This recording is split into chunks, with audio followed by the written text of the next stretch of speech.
Great. Well, thank you everybody for attending the Federal and State Partner Listening Session. I've been really looking forward to this one. This is not intended to be a one-way presentation here. We wanted to make sure that we had time for everyone here to ask questions of us. And so we have a really diverse group of folks up here at the table. Folks aren't going to be able to say, how do we end homelessness tomorrow? What is the secret, recipe for all of this? But we're going to do our best to answer your questions as they do come along, and also identify ways that we can better connect with our federal delegation as well during this. So what I'd like to do first is actually just kind of go down the table, starting over here with Jenny.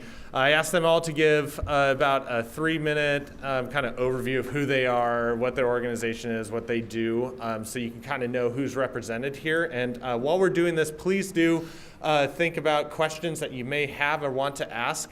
We are filming this. Our 360 North crew is here. We're doing this because not everybody could make it to this conference across the state, but we do our best to put these videos on our website so folks at home can also learn what you're learning. So because of that, I'm going to be running around with this microphone here. So if you have a question, just please raise your hand and wait for me to come over, and so you can speak into the microphone. If you aren't, then our virtual audience won't know what you're asking, and then they won't know why our folks are responding in the way that they are. So first, I'd like to say I'm Brian Wilson. I'm with the Alaska Coalition on Housing and Homelessness. We're the Balance of State Continuum of Care.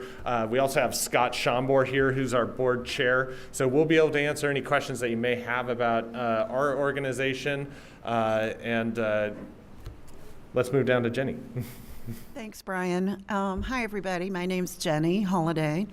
I'm from Seattle, Washington. I represent the U.S. Department of Health and Human Services, the Administration for Children and Families. Our agency is especially interested in youth and family homelessness. In our portfolio, we have over 60 programs that deal with different aspects of self-sufficiency and support for families. And some of the programs I'm sure you've heard of, like temporary assistance for needy families, and Head Start, child care, child welfare, child support, LIHEAP, community action agencies. Those are just a few. We also have the Runaway and Homeless Youth Program and the Family Violence Prevention and Services Program. So we have a lot of overlap and intersection with people experiencing homelessness, and we try and coordinate within our agency and outside our agency to better serve that population. So really look forward to hearing from you about how we can support your efforts. Thank you so much. Good morning, I'm Diane Yantel. I'm with the National Low Income Housing Coalition. You heard a lot from me yesterday, but I'll tell you a little bit more about our organization, kind of and how we function. So our mission is to achieve socially just public policy that assures that the lowest income people have decent, safe, and affordable homes. We're a membership organization. We have about 1,000 dues-paying members across the country, and we have state partners, which are kind of our key partners across the country. The Alaska Coalition on Homelessness and Housing is our state partner here in Alaska. We have 64 state partners in 44 states, and we bring our state partners together monthly on calls and twice a year in person to mobilize around federal advocacy, but also learn from each other on state and local policy advocacy. And the work that we do at the coalition is we have research, we have organizers, and we do policy advocacy and lobbying. And all of the policy recommendations that we pursue are grounded in research and in data, which tell us that the only population for whom there's an absolute shortage of homes affordable to them are the lowest income people, and that's why we focus most on them. And certainly we see that, you know, the one thing that all people experiencing homelessness have in common is a lack of access to a decent, safe, and affordable home. So we certainly see our work as being about ending homelessness and around ending what we call housing poverty, which are people that are severely overcrowded or people who are right on the cusp of homelessness because they're so severely cost burdened and rent burdened. Hi everyone, my name is Daniel Delfino. Trying to figure out how far I'm supposed to be away from this thing. I'm the director of the Planning and Program Development Department for Alaska Housing, which isn't a very intuitive explanation of what we do. Basically, what our department does is we're broken up into two sorts of branches of service. About half of our funding goes out to fund support services and homeless shelters, rental assistance, domestic violence shelters, things like that across the state that I think collectively touch about a little over 12,000 Alaskans across the state every fiscal year. And then the other half of what we do in the department is development oriented. So these will be the larger tax credit developments that you may read about if you look at the dispatch at the grand opening. All the way down to single family homes that are being developed with sweat equity and a Habitat for Humanity model. So we have projects that are sticks and bricks from a home that you might see in a subdivision all the way up to a large 8-figure apartment complex being built in downtown Anchorage or in Fairbanks. And then on the other side of the spectrum, trying to remind everyone anytime I'm up in front of any group of people, we are a statewide housing agency. So we're not just in the urban hubs, Anchorage, Juneau, Fairbanks, or the Mat-Su. We are also out in the rural communities. We operate a rural teacher program that helps attract, eliminate some of the recruitment challenges and retention challenges that the rural communities will face when they're trying to find teachers or healthcare workers or public safety officials.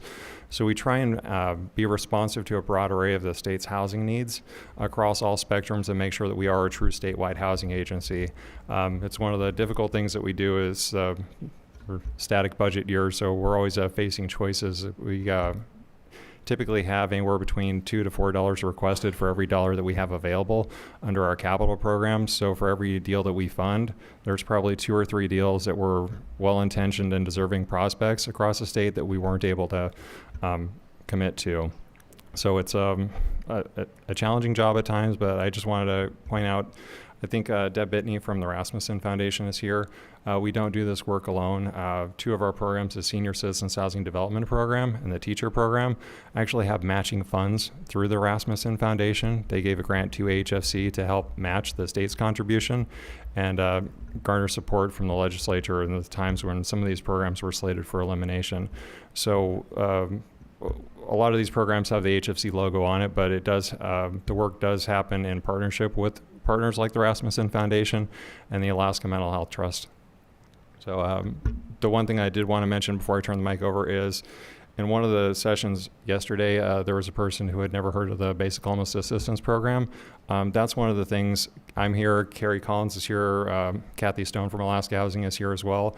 I just want to let everyone know in the audience that these programs are here for all of the communities and not just organizations that you may have read about. If you've heard of a program and you're wondering if it does apply to you, please reach out to one of us.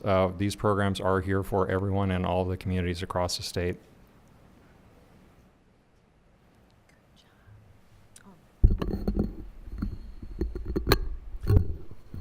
Good morning. My name is Susan Musante, and I am here as a representative of the Department of Health and Social Services Division of Behavioral Health.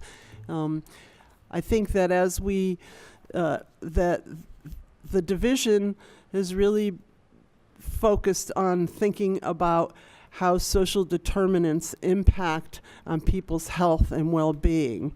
So we are increasingly focusing on housing issues, self-sufficiency issues such as developing employment programs, and we're also interested in workforce development because we know that's a problem here. I am the lead person for the Housing and Integrated Services Unit within the Division of Behavioral Health. And as such, we have a number of housing programs in partnership with our partners at AHFC. For example, we've got a couple of programs that we work together on, including an 811 project rental assistance program, which is to help people move into more integrated community living situations. We partnered on a moving home program voucher so that people who are the most vulnerable and homeless would have rental subsidies and the services and supports that we know they need to get housing and stay in housing. So some things that are going on that are pretty timely right now. We, as a state, have been awarded an opportunity. It's called the Innovation Accelerator Program. It is an opportunity through CMS to look at how Medicaid dollars can work with housing dollars to help people move into housing, but also have the long-term supports that they might need to stay there. So this is a technical assistance opportunity, and we have a team that consists of housing experts and Medicaid experts, and we're embarking on that. And so if anybody has any interest or questions about that, let me know. We are involved in just a small piece of workforce development, but right now we are looking at developing a training and certification program for people who themselves come with a lived experience, even though they're not specific to housing type services. We know around the country that people are using peers to help others in recovery get and keep housing and jobs. It's kind of like, I've been there, I've done it, I think I can understand where you're coming from and going to. And then probably the big thing that everybody's been hearing about is our Medicaid reform efforts, which include looking at all of the services we provide through Medicaid and also making an application for an 1115 waiver.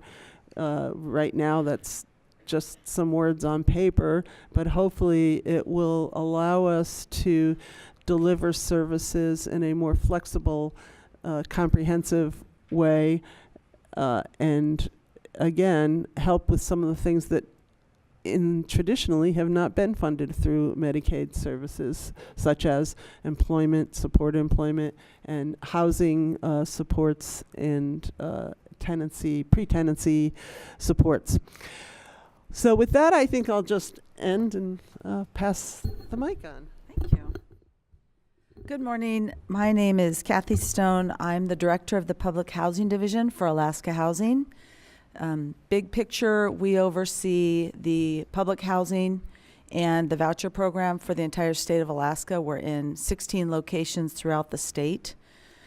Just kind of by way of information about, we're fully HUD funded. That's where we get all of our money to run both those programs. So depending on how Congress is and how the federal budget is how well we can provide assistance, how many more vouchers we can put out into a community, and how well our public housing is being managed. Our public housing, we have approximately 1,700 units throughout the state in 13 locations. I could go down the list, but we're up in Nome and we're all the way down to Ketchikan and different places in between. And many of you are in communities where we have some public housing and are familiar with those units. And that accounts for about a quarter of our budget from HUD. The other 3/4 of our budget is our main program called our Housing Choice Voucher Program. That's in 12 communities throughout the state. We're at about 5,000 vouchers. That's up around 1,000, despite some decreases in funding that we have experienced and very little cost of living increases for that program. We have managed to provide more vouchers throughout the state of Alaska through some cost-cutting measures that we've taken and through a program that's a national program called Moving to Work, which has given us additional flexibilities. Many of you were here yesterday when I believe John Rossi mentioned that they're replicating something we call our STEP program. This is a program for work-able families where we're actually stepping people through their assistance and time limiting them with extensive case management. This doesn't apply to those who are elderly and disabled, but there has been, as people pay more, we are seeing some savings, which has resulted in about 1,000 more vouchers throughout Alaska, which we're very pleased with, and we're hoping that that trend can continue, but that we can also provide those folks who are being in the STEP program with the supportive services they need. Again, extensive case management, a grievance process, and that program is called Jumpstart, the case management piece of it. With respect directly to some assistance that we provide for those that are homeless, we have a number of programs and a number of partners in those programs. One of the first ones we started in collaboration with some funding from the state was called the Empowering Choice Housing Program. That's a partnership with the Council on Domestic Violence and Sexual Assault and the Alaska Network on Domestic Violence and Sexual Assault, whereby we have, wherever we have a voucher program, we set aside a certain number of vouchers to assist shelters so they can directly refer to us. If someone comes into a shelter, it's deemed that they need a voucher right away to become more stable. That shelter can directly refer that person with a voucher that they have that they can then refer. There's probably not enough of those, but it has been a really positive program that's been recognized throughout the state. We currently have 185 people in that program, and the intent is to continue it and grow it as well as we can. We have the Making a Home program in partnership with Office of Children's Services. That's for youth 18 to 24 who are aging out of foster care and perhaps facing homelessness. They partner with an Office of Children's Service. I think it's called an Independent Living Specialist, and through that program, we're hoping to stabilize those youth from 18 to 24, and we have committed those go to 20 youth per month. The Moving Home program that Susan mentioned is to help individuals transition into housing from homelessness or institutional settings. That program helps 150 families per month. Again, that's a referral program. As those become open and available, DHSS will tell them, hey, we have another voucher available, and they'll refer them to us. My staff is really good throughout the state at administering these programs, income qualifying people, getting all the paperwork in order so we can transmit that to HUD and get the money back. So that's essentially our piece, and the piece from DHSS is determining that individual that qualifies and needs that program. The Returning Home program, that's partnership with Department of Corrections. That one has about, I think, a little over 100 people in that. The goal is to reduce reincarceration. Those are folks coming out of prison. Again, that's through a referral from DOC. They will identify those that they feel like either are good candidates or that they really want to see be successful outside of prison.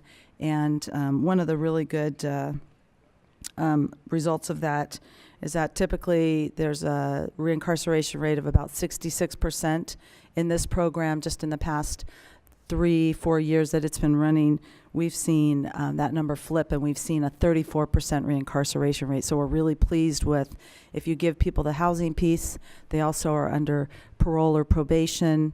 They have a parole or probation officer. If you combine those, people want to stay in the housing and stay stable and stay out of prison, so that's been a good result. We have the VASH program. I don't think there's anyone from the VA here, but that's been a very successful program throughout the nation. We're now at 271 VASH vouchers, and that is another one for homeless veterans. They have a case manager through the VA, and we receive a referral to send that to give that person the housing piece, the financial assistance for housing, and then that the VA will continue with the case management to stabilize that person. And we've just applied to HUD for some more. We're hoping to hear from them in the next few months whether or not we'll get more of those. We started with 50. This started in, I think, 2008. And we just continue to get more from HUD and the VA, so we're very pleased with that program. It keeps growing. I don't know how my staff feel about that, but eventually we're going to have to add a person to manage it. And then finally, we're fully involved in the 2 Housing First programs with Carluck Manor, and with those 48 units, we assist on the operations side for those, and thrilled to be part of the Forget Me Not Manor down in Juneau. And I told Scott, I think it was Friday, I signed the first bill to pay a certain number of those that have leased up. I think they're at about 22, you said, so that continues to be a success, hopefully, in the future. And that's me, and that's the Public Housing Division for Alaska Housing, and I'll be pleased to take any questions, but I'm going to give it to Colleen. Good morning, everyone. Again, Colleen Bickford. I am the field office director for HUD's only office in Alaska. We're based out of Anchorage, but we have, of course, statewide jurisdiction. I just had a few things, but I wanted to, I'm joined by my colleague Karma Reid, so I'm not going to talk about her division, but also Deb Alston is in the room. Deb, can you raise your hand? Thanks. So Deb is with our Office of Native American Programs, so I just want to mention all of us as a reference if you have other questions once we're done. So just a little bit, HUD's mission or focus, if you will. I mean, we work closely. Obviously, you've heard HUD mentioned already, we're a funder. But we're also involved in a lot of other partnerships, if you will, and so we also have a role of monitoring and compliance. Of course, we are a funder of federal funding that passes through our key partners, Alaska Housing, the state, DCCED. Our other entitlement funding partners, if you will, are the tribes, the municipality of Anchorage. So entitlement meaning regular annual funding if Congress passes the HUD budget, then that funding. We also have a whole bunch, I don't even know how many anymore, of competitive funding programs. And we have a number of technical assistance and training opportunities. Those tend to travel through our program areas. Community planning and development, which Karma will talk about, largely home, CDBG, and homeless programs. Our Indian Housing Division has often you hear it referred to as NAHASDA. That's really an acronym for the name of the law, the statute, but it's Indian Housing Block Grant Program. Loans, loan guarantees with all of our major programs, and you heard Susan talk about the Section 811 program that is under, that's being implemented here. That's through our Office of Multifamily Housing. Another area where we're heavily invested in the last many years since Katrina is disaster. HUD is named under the federal statutes like the Stafford Act. We have a role in disaster planning. And then if it happens in our jurisdiction, disaster recovery, long-term recovery efforts. We have another role for HUD is fair housing. So we either fund or directly do outreach and training, but also investigations to make sure that everybody has safe and fair access to housing, investigations of violations of the federal fair housing and civil rights laws. So let me see, I think, as a funder, we try really hard to also be involved in working groups. For example, there's several very active federal, state, interagency working groups that are supporting our most threatened, environmentally threatened communities like Newtok and Murkdavik, Shaktoolik, Shishmaref, Kivalina. So that kind of under the banner of community resilience. Of course, homelessness is a big initiative for HUD nationally, so not only through our program delivery, but also just through working groups and participating in events like this and trying to help find resources or best practices, that kind of thing. So I think, this is we are focused on housing and homelessness. I'm going to pass it over to Karma to talk a little bit more specifically about those programs. Good morning. I'm Karma Reid. I'm Director of Community Planning and Development for HUD. And as Colleen said, we're located in the Anchorage field office. There's 41 field offices throughout the country that have a CPD, that's the acronym for Community Planning Development Presence. And so Alaska has one of them. We have direct grant relationships with two, under the formula programs, HOME, which does affordable housing, Community Development Block Grant, or CDBG, which does community development and housing, economic development, and some slum and blight, and Emergency Solutions Grant Program, that's ESG. So you've probably heard some of those acronyms before, and we have direct relationships with our formula grantees. So that's the Municipality of Anchorage and the State of Alaska, administered by Alaska Housing Finance Corporation for the housing programs, ESG and HOME, and DCCED here in Fairbanks, actually, for the CDBG program.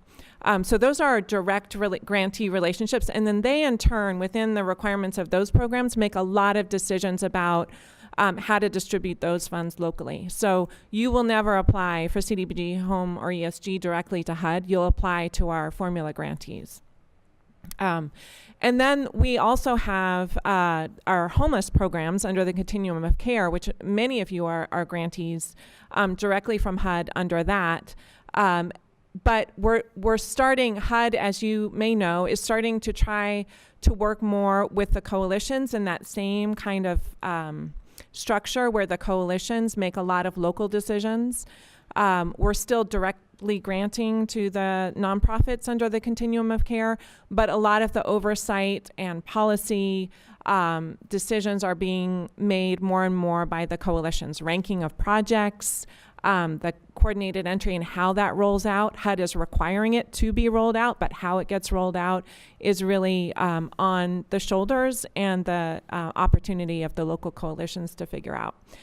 So under that, the Continuum of Cares, HUD recognizes the Municipality of Anchorage as one continuum of care, and then the balance of state as the other. And of course, I know there's many different coalitions locally in Alaska, but they all fall under HUD's view, the umbrella of the Alaska Coalition on Housing and Homelessness for the balance of state.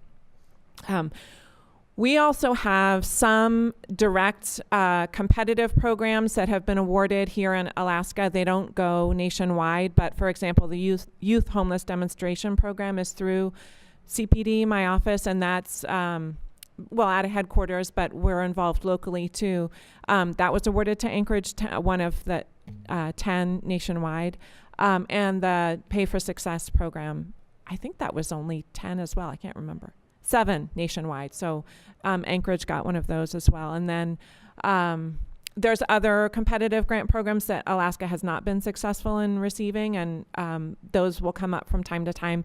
There's always, I think, been good interest and good applications going in, but as you know, that they're very competitive. So happy to take questions when we get to that part.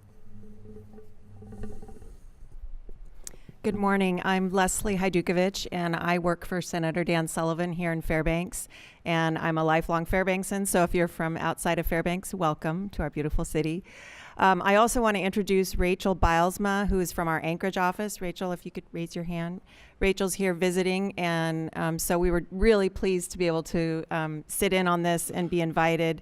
And I want to say for Senator Sullivan, he and his wife Julie are very personally aware and connected to youth homelessness, and Julie actually works for Covenant House in Anchorage, and Senator Sullivan has done numerous sleep outs in support of it, and they're very committed to helping end youth homelessness.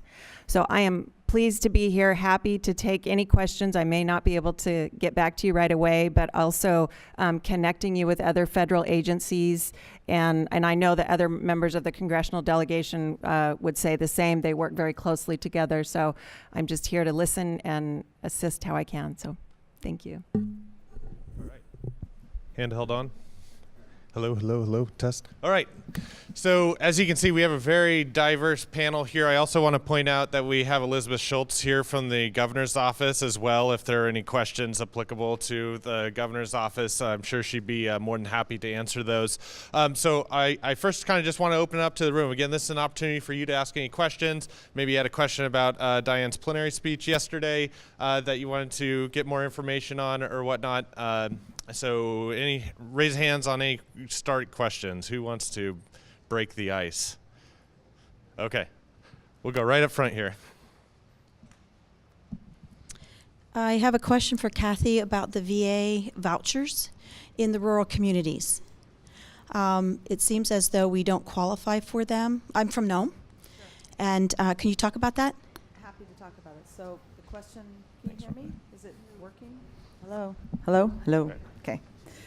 So the question was about the VASH vouchers, and you're from Nome, and you're correct, they are not offered in Nome right now. The complication there is right now we only have VASH in Anchorage, the Matsu Valley, Juneau, and Fairbanks, and on the peninsula, Soldotna Kenai area. And the issue there is in order to qualify for a VASH, you have to be able to receive VA healthcare services, and it's really related to where the VA can assist people. We were able to expand it to the Kenai because there was a strong call for getting more out into other communities besides the main cities in Alaska. So that is a limitation on the VASH. I also want to bring up that in response to this a little bit, the VA has issued some tribal VASH, and those are currently being offered in Juneau, some more in Juneau. I think it's Tlingit Haida that's administering those. In Bethel, and that would be TNHA, right, in Bethel? AVCP, sorry, TNHA is in Barrow, or the new name. Sorry, I can't pronounce it. But in Bethel, in Bethel, it's AVCP. And then in, was it Anchorage? And Cook Inlet has those, right? So you're correct. They're not in Nome, and it's really a limitation with the VA and what the VASH allows. I just wanted to add just a little bit. We did reach out to the VA to see if they were available to participate in our session here, and they weren't, but they are planning, they're doing a series of listening sessions around the state, and there's one in Fairbanks. It's next week. I forget which day it is, but it's very easy to find on their website. Sorry, I think it's Tuesday, but I'm not sure. So I think we've heard it's been challenging, for example, to get the tribal VASH vouchers in full circulation, mainly around hiring challenges for the VA. But now the 20 in Anchorage through Cook Inlet Housing Authority, another 20 by Tlingit Haida Regional Housing Authority in Juneau. I think those are all in circulation now, and we're hoping to see a 20 more in Bethel. And you add that up to the 271 traditional VASH vouchers that HFC and the VA and HUD, that's our partnership to have those. That's a lot of vouchers around the state, and especially if they're used efficiently and wisely, it really does help us move further. But it doesn't, I understand it. There's a lot of bureaucracy involved in administering those. There's just a lot of steps. So I think it's good to keep asking those questions and encouraging us to keep working on ways to spread those resources even further. Hi, I'm Brenda Ackelcock with Bristol Bay Housing Authority. For Health and Human Services, your programs that you deliver, and to a lesser extent, HUD, when you put a notice of funding availability out or a request for proposals, please be sure on the list of agencies eligible to apply to include tribally designated housing entities. In Alaska, there were 14 regional housing authorities or tribally designated housing entities created by an act of the Alaska State Legislature.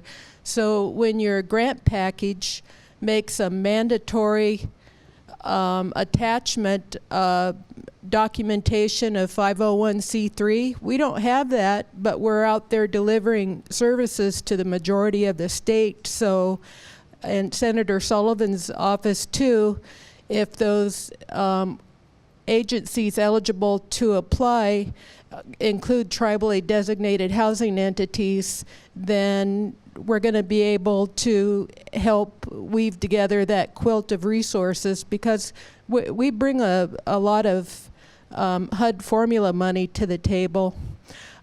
Secondly, I think we all know it's getting more challenging. About 2 years ago, on one of my 9 multifamily properties, I had a toddler, probably under 2 years old, pick up a discarded heroin syringe, and her grandmother was horrified, and luckily the child didn't get an accidental needle stick, because in the Bristol Bay region, people are sharing needles, and we're starting to get more hepatitis C infections as well, and I'm getting my maintenance staff bloodborne pathogen training so that they can do their job safely as well.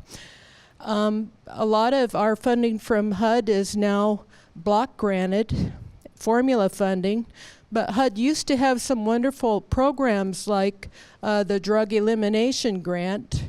In parts of my region, meth is starting to show up, and I know the Association of Alaska Housing Authorities has a training session coming up on meth remediation,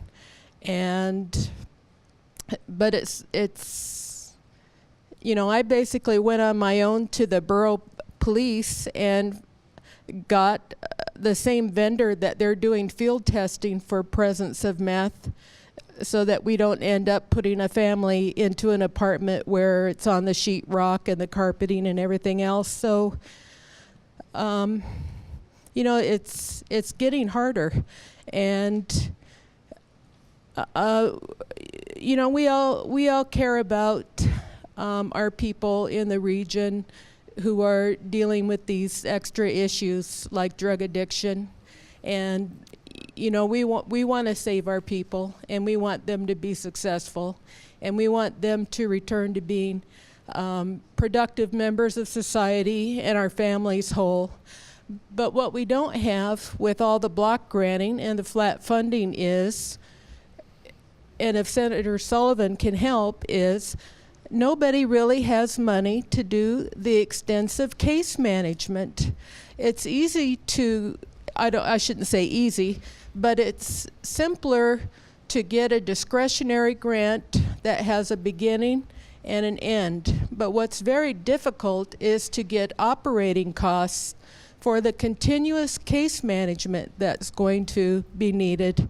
And lastly, for the majority of the tribes in the state, we are really anxious to see Nahasda get reauthorized, because we understand from Alex Ortiz in Congressman Young's office, there is a provision in there where we could start doing like the state is with your movement to work program. There's a provision for a waiver of the 30% of income to be used for rent. We would have the ability to encourage our people to move toward self-sufficiency if they're not elderly or disabled, and start referring them to employment and training options. Because all we have is flat funding nationally for the Indian Housing Block Grant, you know, for decades. So if we could help people become more self-sufficient, we could do like the state and be able to help additional families and not just one family for birth to death. So finally, thank you very much for the opportunity to share. Does any of our panel want to comment at all on anything?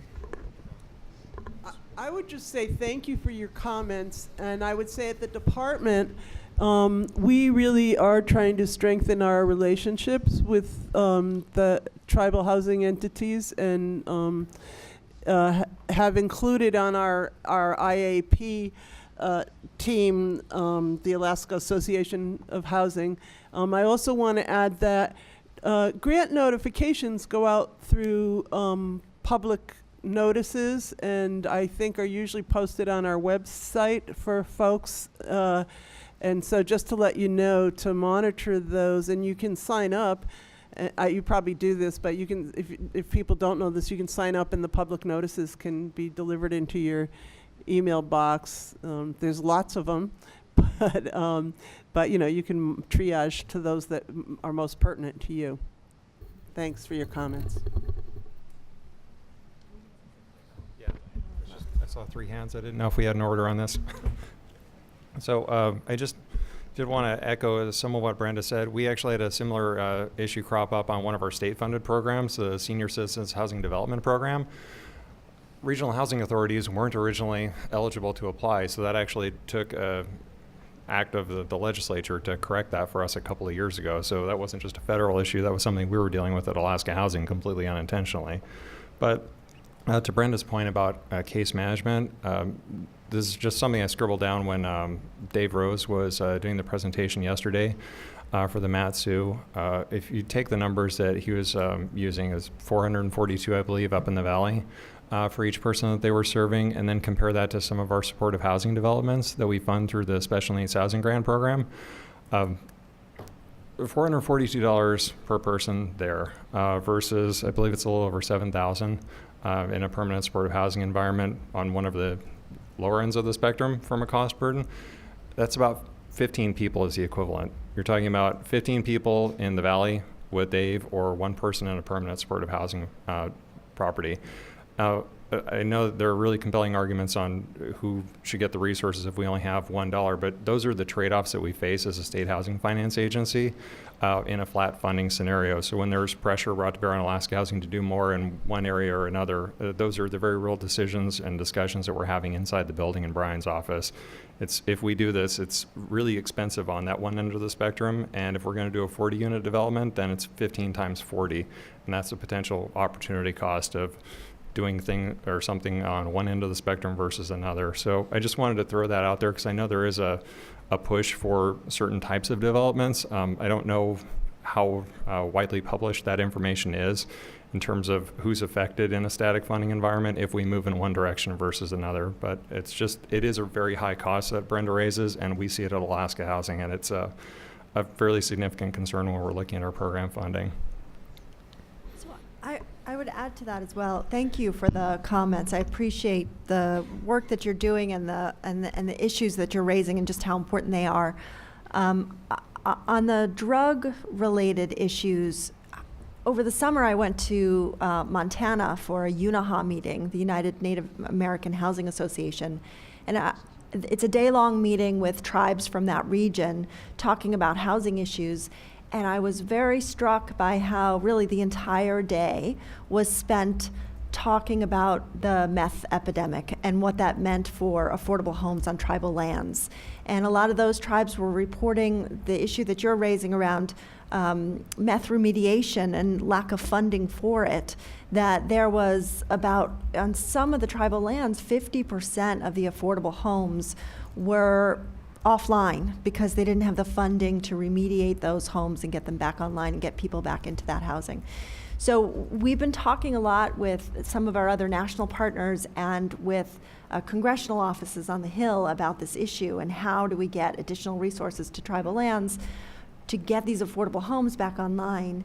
The public housing drug elimination program that you mentioned is a creative way potentially to get at this problem. That's a program that hasn't been appropriated funds to for some time, and it was used for a different purpose when it was available. It was really more about alleviating crime related to drugs in public housing. So it was about, having lighting systems and having more police presence. But some of the appropriators that I've talked with are thinking creatively about how maybe that program could be brought back for this purpose, and also looking at, one of my ideas that I've been talking with people on the Hill and having little success is that, the drug epidemic on tribal lands is a disaster. And as we're having additional funding to respond to other disasters around the country, it could be a way to get additional NAHASDA money to tribal lands. There's a lot of hoops to jump through for what is officially a federal disaster and how funding can be made available in that way. But that's one potential. The NAHASDA reauthorization that you're talking about is important, but obviously it's the additional funding that's most needed. And also through the National Housing Trust Fund, if additional funding were available through that program, it could serve some of these same purposes as well. So we are having some conversations with some key offices on the Hill, to limited success so far, but I would say the good news is that there's increased attention on the issue. Also with the opioid epidemic and potential for some of the committees to put funding towards that could mean some additional money for the housing needs for addiction issues, related to addiction issues.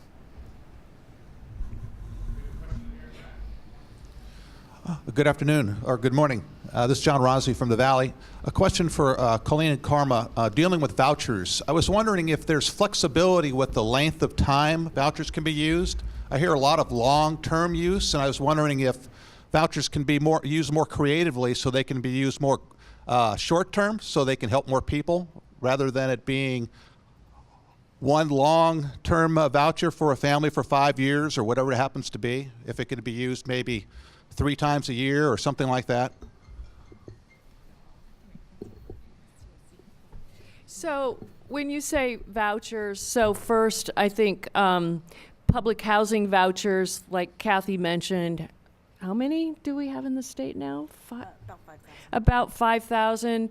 And I think there's already a lot of creative use with how those vouchers are being used in our state. I think, so HUD is the funder, public housing receives funding and all of the requirements that go with it goes through Alaska Housing Finance Corporation. So I actually think Kathy needs to answer the question that you're asking specifically about the creative, other ways to use those resources.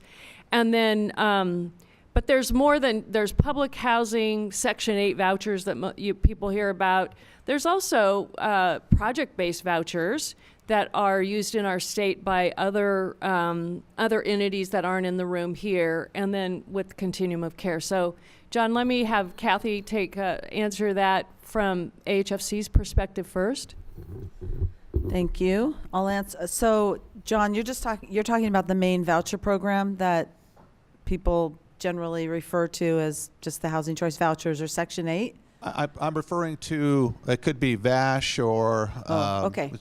What is it, TBRA, or any of the vouchers that are issued that issued to an individual that I hear are used more long term, right. Rather than and I just wanted to ask if there's a HUD requirement that they can only be used for long term, if there's some flexibility. I guess that's what I'm getting at. So I'm going to give you a little primer on vouchers, and I'll try and make it quick.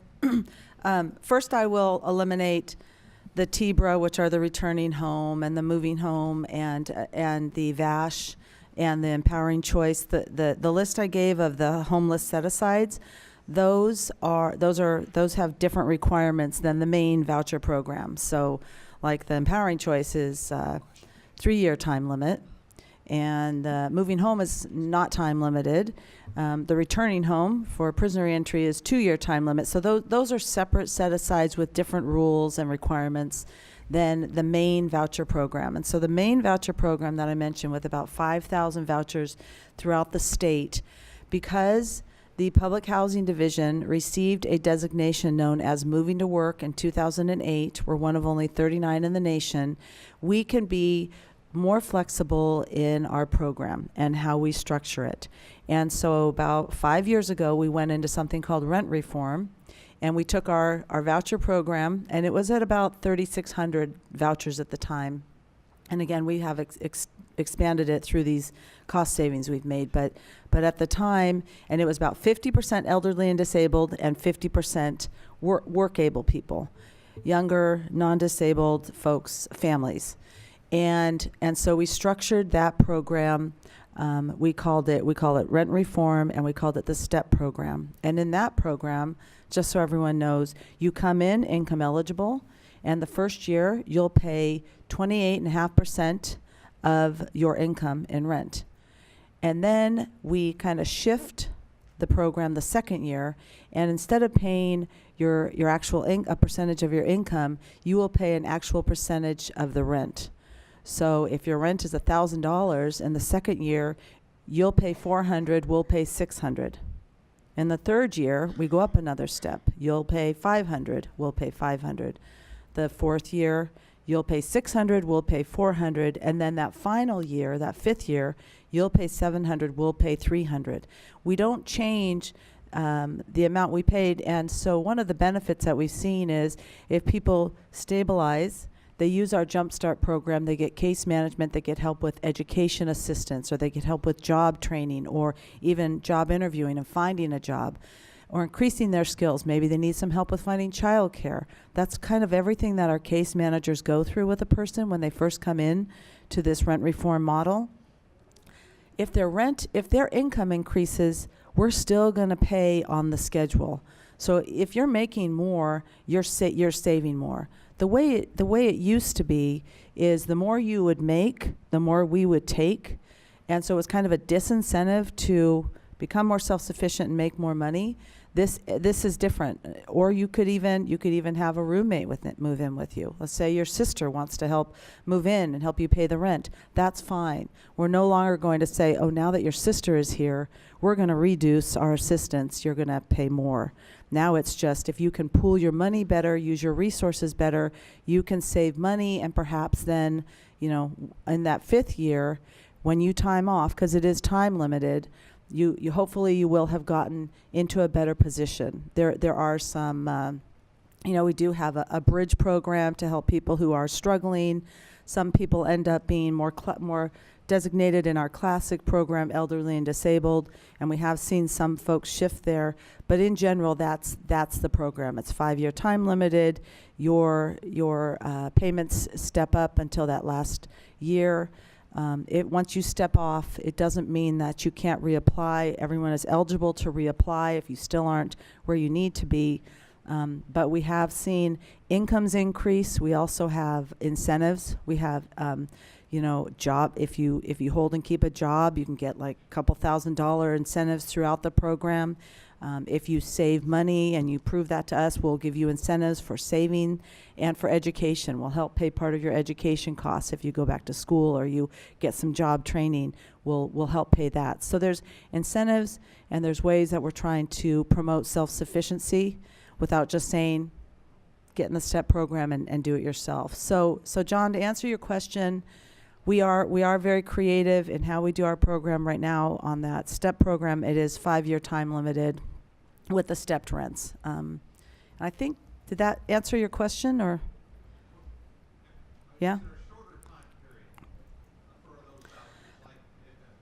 Than a year, so that you're helping people that just need maybe a 3 or 6 month gap of assistance to get to things. I've seen that, and no, we don't have anything. We haven't done anything like that at this point. But there are other moving to work agencies throughout the nation that have, really shorter, time span on their assistance. That hasn't been our model to date. Can I jump in here just a little bit on that?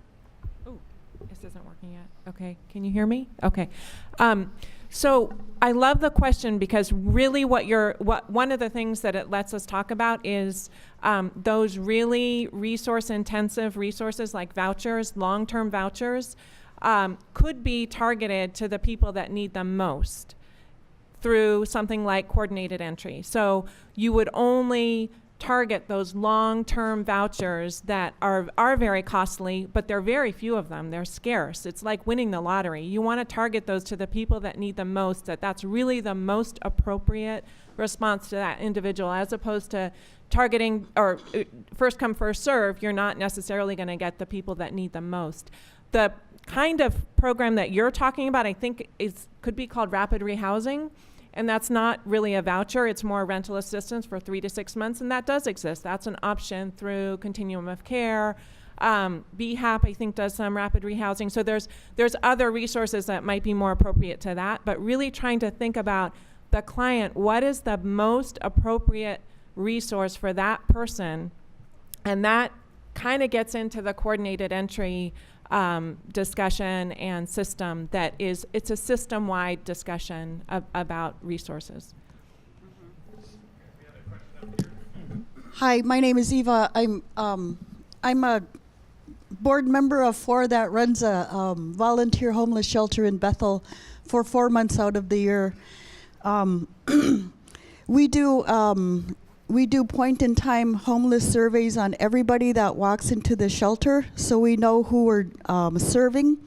Most of the people that end up at our shelter in Bethel in the middle of winter are people that are from the surrounding villages.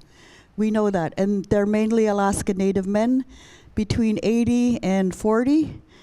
And we ask them, what are you doing here, and why are you here, and don't you want to go home? Very basic questions. Some people are stuck because they just got out of jail and have to report to their probation officer and live in the community where they can be compliant. We also have people that are stuck in Bethel that come in for medical on Medicaid. And the way their travel arrangements are made, they have to go home right after the appointment, and some people opt to stay in Bethel and party, and they can't get away home at all, period. They're stuck with us until they figure out a way to get home. And we've been able to work with 2 of our airlines. The managers will set aside like 5 free seats. And we're not supposed to talk about this, because they want people to pay. But through begging and pleading, we're able to send some people home one way. And we tell them, don't you dare come back and party, because we're doing this at the, by that airline manager's good graciousness. They're allowing you to go home, and we're trusting that you'll go home and sober up and go back to your job. Some people that are going to the shelter really don't have any place to stay. They either are staying with relatives, and if they get drunk, they're kicked out and they come to the shelter. Some people live under several of our churches, in abandoned cars, at fish camps. Some people don't have enough money to keep their homes heated in the winter, so they'll stay at the shelter. So it's a nice mix of all sorts of challenges people go through. What I don't understand and what hurts me is where the heck are all our tribal leaders, in this summit? The people that I serve are Alaska Native tribal members, and there seems to be a big disconnect between the services and the people and the organizations here that represent all these really excellent programs to help homelessness. But in our region, it's tribal resolutions that drive everything. And we don't seem to be meeting. And I'm not sure what the problem is.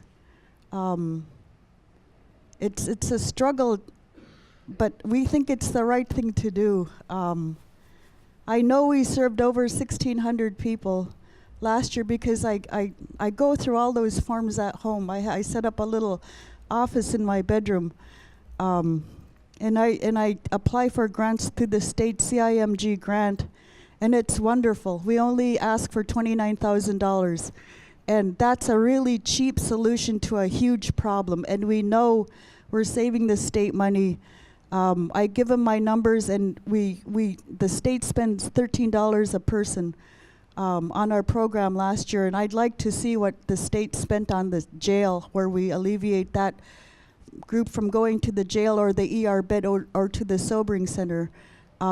We need respect. These little community driven initiatives need support, and we need help.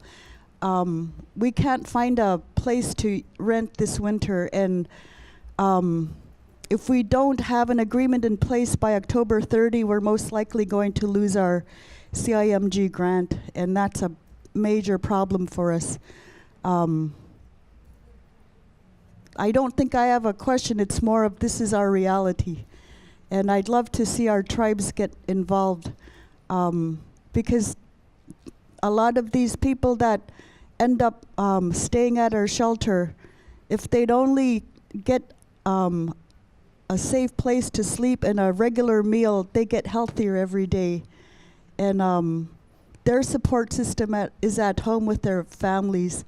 And that's where they do their subsistence hunting and fishing. And by bringing them back closer to home with people that they love, that's their continuum of care. That's their case management right there. That's all I had to say. Thank you.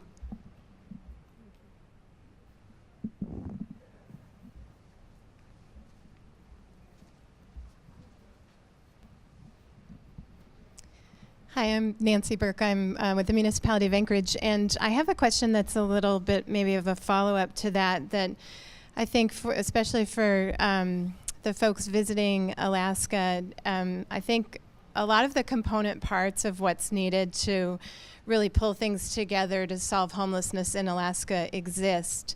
But for very small communities, it's challenging for them to put the pieces together. And this woman's doing this after hours from her bedroom, which is so commendable. I'm just wondering if you have examples for us from other states. Yesterday we had our state interagency council, and much of the testimony was asking for creative ways of how we can have a troubleshooting person or someone who can help communities pull all these component parts together, and then have state funding line up so that we support the best configuration of project for each community and each size.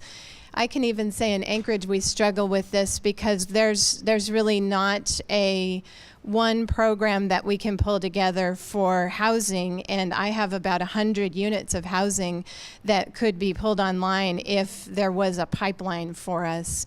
And so I guess I'm asking our visitors if you have examples for that. And then I have a comment also about the the VASH programs.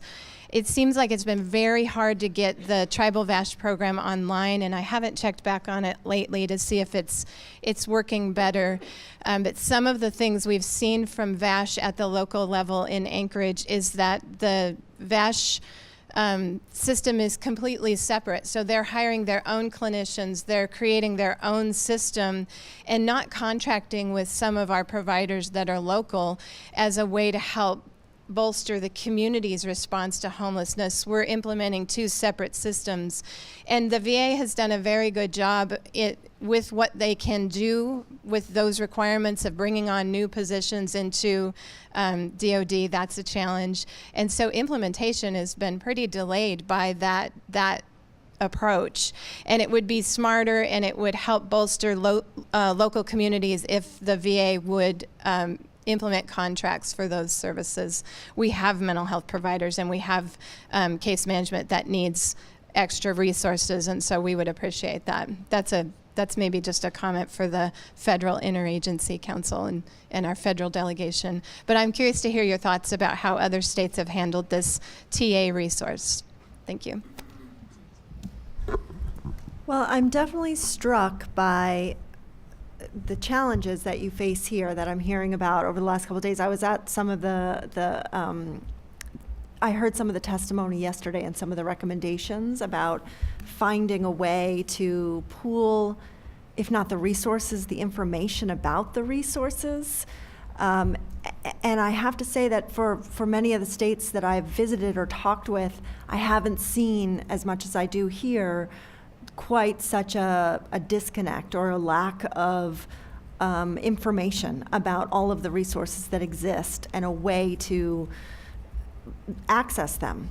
When I hear different stories, I think about different federal resources that all of which are limited, right? All of which there's more need than there is money available, but that ought to be available for some of the issues that you're raising. Like when I hear about people who are in shelters because they can't afford the heat in their home. They have a home, they can afford the home, but they can't afford to heat it.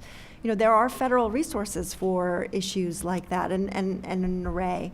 So I think some of the recommendations that you're making are the right ones, and it's a question of capacity and sort of who holds the responsibility for sharing that information. I think in a lot of other states, it often is the governor's office or a housing committee out of the governor's office that coordinates that information and makes it available to the public. And I guess I don't quite know enough yet about, sort of what is available and how that information flows, but I certainly hear from you and see that there is a real need for more coordination that does exist in other states. So maybe it's a question of, sharing with Brian, who can share out with all of you some of the best practices that we've seen in other states about how they are making that information available. Thank you. We have time for, Jenny. I just want to make one point. Every state's different, obviously. One thing that Washington State has done was to create an office for youth homelessness, just to focus and coordinate all the resources within the state on that. And it's housed within their department, their housing department, which is called their commerce department. And I'm not necessarily recommending that, but for Washington, it seemed to be a good way to provide a coordinated response and information center. Thanks. Can you do it on the mic up there? So one quick follow-up on this conversation and an observation of working with the Balance of State COC for numerous years is this is a real issue for our shelter providers or housing providers or service providers who are doing the services themselves, coming to conferences like this to get best practice and information, and then having to turn around and also go and educate their entire community because it's not getting to the stakeholder policy level. And so it's a huge issue, and I was curious to see what the responses would be here on that question as well, because we struggle it even in the hubs. It's a constant education that a lot of times we don't have the opportunity to do, and it ends up creating bad policy, or people are unresourced who should be. So it's a huge system-wide issue.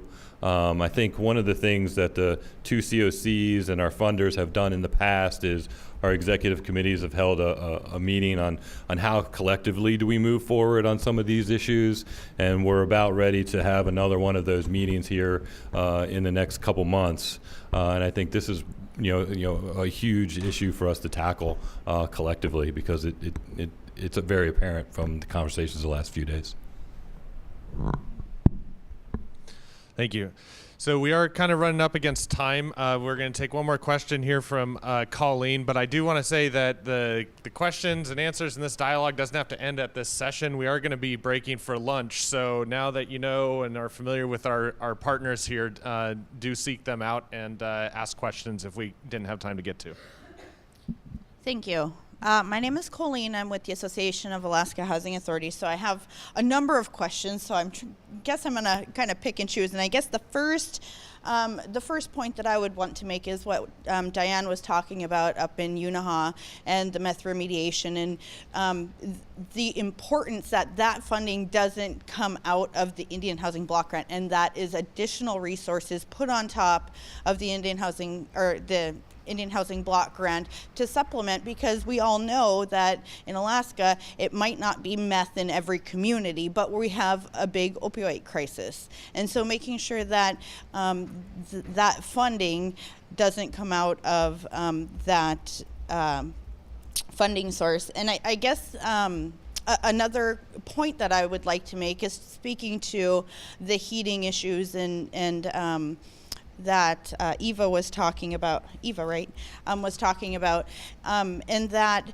the weatherization program in the state is key to helping preserve the housing stock and making them energy efficient. And so these are, funding sources that are really diminishing on the state level that we really should be advocating for. So those individuals are not going to the shelter, that they're able to stay in their own home because their home is warm. And it's a real cost saving on that end to be able to provide those services through state funding. So that's another thing. And I guess I'll leave it at that. So I guess there really isn't any questions, but I wanted to make those points. And if we did have time for a question, I would ask about the VASH program, and wondering if the case management changes that are being made for tribal HUD VASH, is that going to also apply on the other end for the non-tribal VASH? And then would that then expand those vouchers to be inclusive of other communities? Sure. So I wish the VA was here, because I don't believe there's any plan to change the requirements relative to the case management needing to be near a VA medical center, et cetera, for the big block of VASH, the 271 that we have. But we're getting more. We might be getting more. We've applied to HUD. Usually they give them to us, and that's a question I'll bring up to our VA partners for sure, and see if there's any plan to allow other case management aside from those VA medical centers. I don't know if you guys had anything. Okay, so we have run to the end of the time for this session.